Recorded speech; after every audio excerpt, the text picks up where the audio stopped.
തലസ്ഥാന നഗരം ഉൾപ്പെടുന്ന കോർപ്പറേഷൻ BJP പിടിച്ചെടുത്തതിന് പിന്നാലെ പ്രധാനമന്ത്രി നരേന്ദ്രമോദി നാളെ തിരുവനന്തപുരത്ത് BJPയുടെ മിഷൻ കേരള ലക്ഷ്യമിട്ട് പ്രധാനമന്ത്രി വമ്പൻ പ്രഖ്യാപനങ്ങൾ നടത്തിയേക്കും.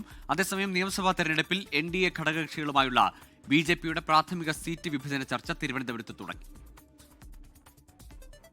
തിരുവനന്തപുരം കോർപ്പറേഷൻ ഭരണം പിടിച്ച് 27ാം ദിവസമാണ് പ്രധാനമന്ത്രി തലസ്ഥാനത്തെത്തുന്നത്.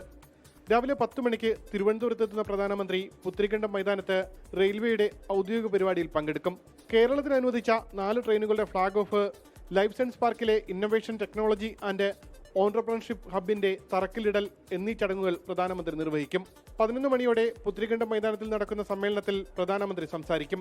റോഡ് ഷോയ്ക്ക് ശേഷമായിരിക്കും പ്രധാനമന്ത്രി BJP സമ്മേളനത്തിന് എത്തുക. കേരളത്തിനും രാജ്യത്തിനും ഗുണകരമായ പദ്ധതികൾ വരുമെന്ന് മേയർ VV രാജേഷ്.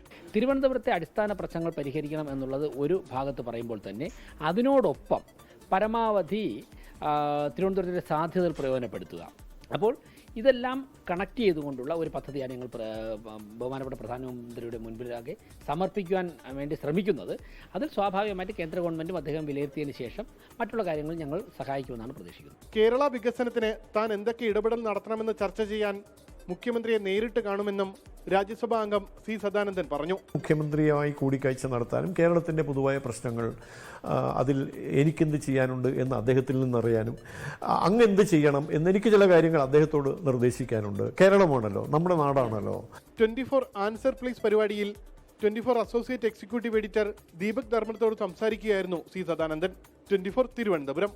ലോകത്തെവിടെയായാലും ഏത് സമയത്തും 24 വാർത്തകളും ഓഗ്മെന്റഡ് റിയാലിറ്റി പാക്കേജുകളും എക്സ്പ്ലെയിനറുകളും വിശദമായി കാണാൻ ഞങ്ങളുടെ YouTube ചാനൽ നിങ്ങൾക്ക് സബ്സ്ക്രൈബ് ചെയ്യാം.